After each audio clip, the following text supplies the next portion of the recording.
The leaders, governors in this country are the criminals, people without character that your parents told you are bad. But the problem is also that even your parents too, because of poverty, don't also care about heroes anymore. Nigeria has also reached a point now that they no longer vote for leaders who can read and write. The problem Nigeria has is that we have never come across leaders who are educated. Otherwise, this would have been the easiest country to govern in the world. It is the same people that my parents told me when I was growing up that I should not associate with, I should not be like, that are now the leaders of Nigeria. Because if your father cannot provide you food, he will not have authority over you to teach you to be a good child. I come from a long line of teachers in my family. My father was a teacher. I graduated in 1995. Yes, from the University of Lagos. I got my certificate for the first time this year, some 30 years later, because I really never needed it, because I focused on education instead of literacy. What is literacy? It is to teach people how to read and write, and therefore prepare you to go and work for somebody. Education expands your mind to learn, gather knowledge, impact it, and have what is known globally as learning impact, where what you learn is what defines you and is not where you go to school or the certificate you are carrying. I am not saying that you should not learn to read or write. You should, but also expand your mind to be well educated. And you know, in Nigeria, you can tell who has known how to read and write and those who are educated. Nigeria used to have leaders who are able to read and write. The problem Nigeria has is that we have never come across leaders who are educated. Otherwise, this would have been the easiest country to govern in the world. So, I studied geography and I wanted to be a regional planner. In fact, I studied groundwater hydrology. Any one of you know the meaning of hydrology? It's water in general, the study of water. But I studied groundwater hydrology. But in 1993, before we graduated, a political crisis happened in Nigeria, which was 1993 June 12th election. And it took me away from what I've always planned in my life. And I went in a different direction trajectory. Today, I'm a teacher. Today, I'm a journalist. Today, I'm an activist. Today, I'm an advocate. I'm everything you can consider a society needs for itself.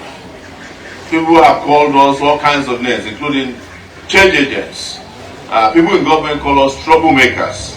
We accept all of it because we are all using our education in life to go in the direction of changing our own society.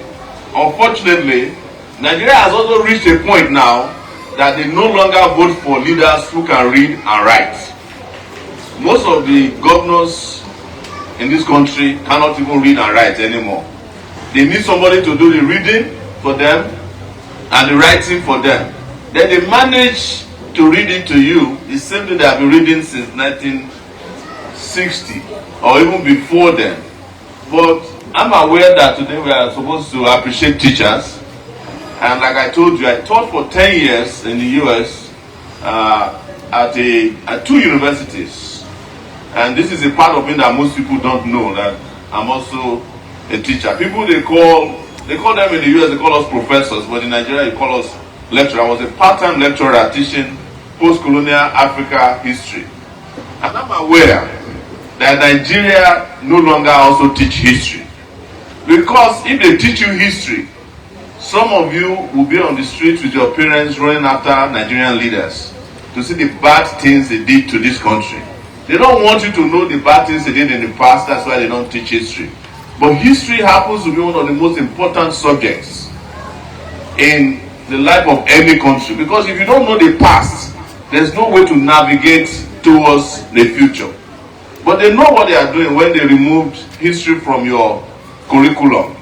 The people that I have told you don't know how to read or write, or people who are not educated. It is true that it should be of good behavior. But as young people, what do we look up to when we are growing up? You are looking for heroes in the village. You are looking for your best teacher. You are looking for the best chief. You are looking for the best governor.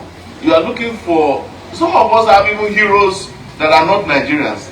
Mine was Muhammad Ali, because I wanted to be beating up people when I was growing up. And then later it became Nelson Mandela. And then I made Malcolm X, my hero. It was because somehow these people impacted the life of other people. And we want to be like them. But today, who are you exposed to as your heroes? It is the same people that my parents told me when I was growing up that I should not associate with, I should not be like, that are now the leaders of Nigeria. When I was growing up, my father's most important human being was Obafemi Awolowo. My father cannot say two words without mentioning Obafemi Awolowo in the house. Ask your parents today if he can mention to you a politician that is in the mold of Obafemi Awolowo. None. The leaders, governors in this country are the criminals, people without character that your parents told you are bad. But the problem is also that even your parents too, because of poverty, don't also care about heroes anymore. In fact, some of you are the ones who are teaching your parents who their heroes should be. Because poverty has been so weaponized, it has destroyed the integrity of the home. And that's what we are saying when we ask you all the time that we want to fix Nigeria. It is not the Nigeria as a geographical entity that we are trying to fix. We want to fix every home first. Because if your father cannot provide you food, he will not have authority over you to teach you to be a good child. If your father cannot provide basic things for you, he has lost the authority to be a father. If your mother cannot provide you with certain things, she also has lost the authority of being a mother. And they know what they are doing when they made your parents and my parents poor. But poverty is not the only problem they did to us. Because I know a lot of poor parents that we grew up with who are proud. But they also destroyed the self-esteem of the Nigerian person. Such that even when you are poor, they are not happy with you enough. They must still come after you in your poor state and destroy whatever you have. That is what is happening on your streets. When you cannot even go to a place except taking permission from their people that they are put in every street to oppress you. Because they don't use police alone to oppress you or army anymore. They have non-state actors who can tell you to go back to your house and you have nowhere to resort to. You have to go back. That is how this society is set up today. And I was afraid when I was invited, if you guys will have the capacity to process what I want to tell you.